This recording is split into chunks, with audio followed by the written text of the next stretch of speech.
Hey, Shalom, it's your brother Yohanathan. First and foremost, I want to give all praises to the Most High, Yahweh, Bahashem, Yahushua, Bahashem, Rakakadash. I want to give double honors to the apostles and the elders of Great Millstone.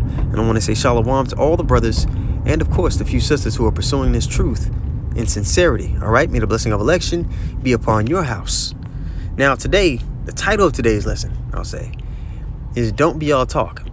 And I want to start off in the book of Ezekiel, and we're going to start at the 30th chapter. All right, and you'll get why I say that, okay? Actually, let me go get this in the blue letter because I actually want to read it in the NLT as well, as Elder Yashawamba calls it, the New Love Translation. But we're going to read it in the KJV, and then we'll read it in the NLT, so we'll read it in both. All right, so we go to Ezekiel 33, and we'll start at verse 30, okay? So bear with me really quick while I scroll down to it. All right.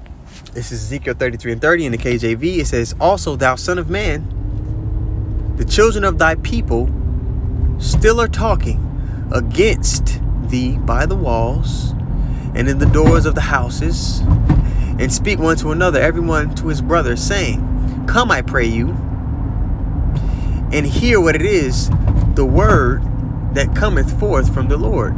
Now, a lot of people listen to the prophets. A lot of them even agree, right? But they don't act upon these words of life that the Lord has given them through his utensils, which are his men. All right, now let's read it, verse 30 in the NLT. It says, "Son of man, your people talk about you in their houses and whisper about you at the doors." This truth is the talk of the town, so to speak.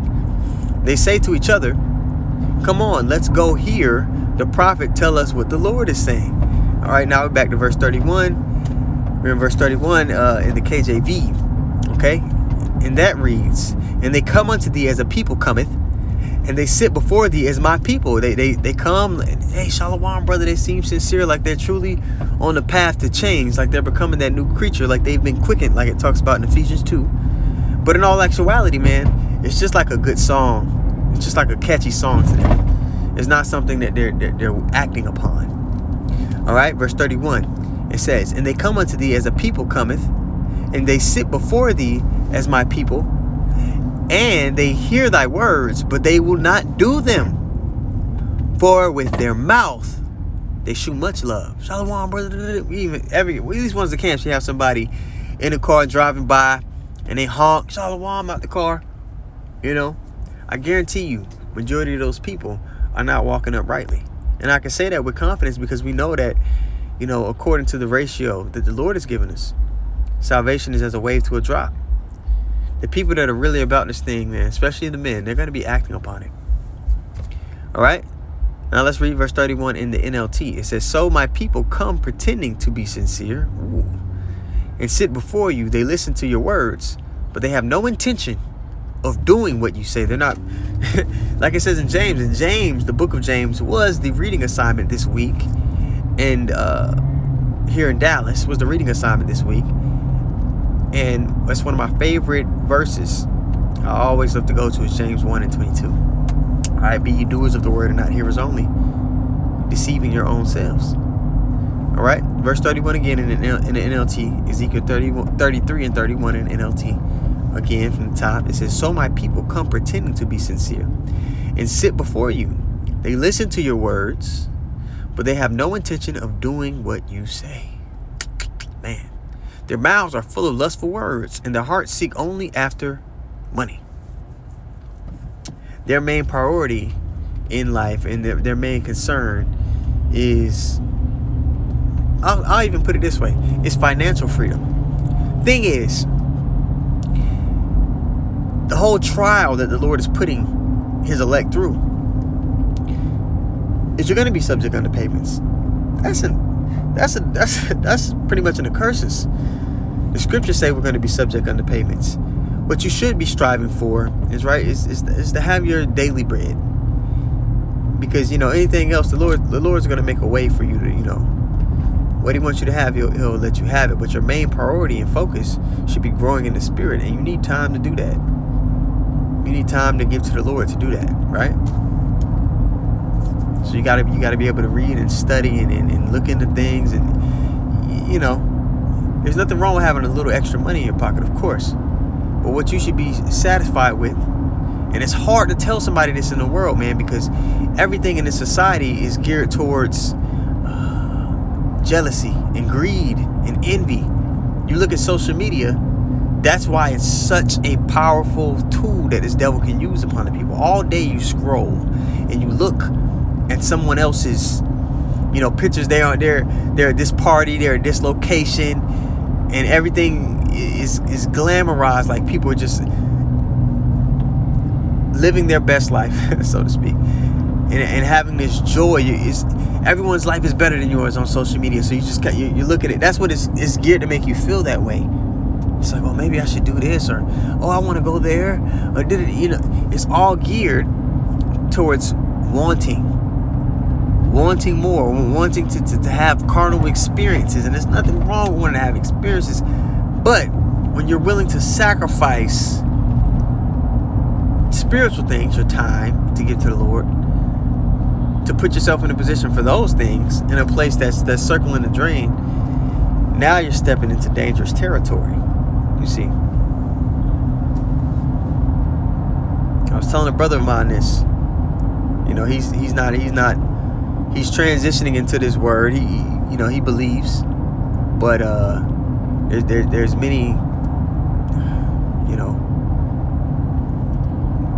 there's things in his daily routine that need to be added for him to fully be, to grow and really see this thing for what it is. He understands the concepts, but at the end of the day, it's the Lord that gives the increase. But in order for the Lord to give you the increase, you got to be giving him your time. You got to be taking those steps towards him, or you will remain stagnant. Verse 31 in the NLT again. So my people come pretending to be sincere and sit before you. They listen to your words, but they have no intention of doing what you say. Their mouths are full of lustful words, and their hearts seek only after money. All right, so you can't serve two masters, like it says in Matthew 6. You cannot worship God and mammon.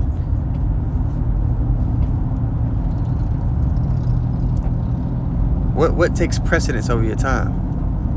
That's what you worship. Now again, you gotta be able to pay your bills. You gotta be able to take care of yourself and all these things. But what should always be prioritized is the spirit. If the Lord has it to where He wants you to have a little bit of more finances, or He wants you to have particular things, then He'll add it unto you.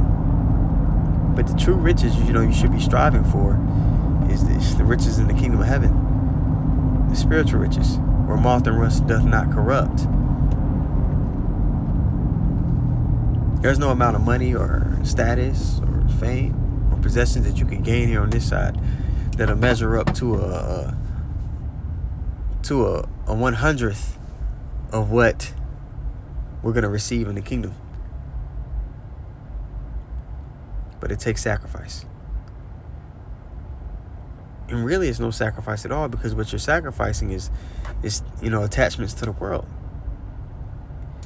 And even if for those who put family and lands and businesses and things like that on the back burner, the Lord told us we're going to receive 100-fold. He told the disciples that, man, we're going to receive 100-fold of everything that we seemingly missed out on. Seemingly.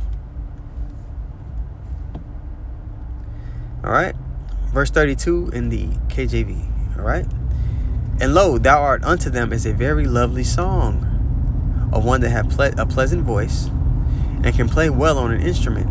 It sounds good to them. They clap, they say shalom, they thumbs up the video, they comment. But when they go back into their daily lives, they don't put these teachings into practice, and they remain dry bones. All right. They remain, to chase after pleasure, to chase after carnal gratifications, fleshly gratifications, wanting to be accepted in the world in the eyes of men.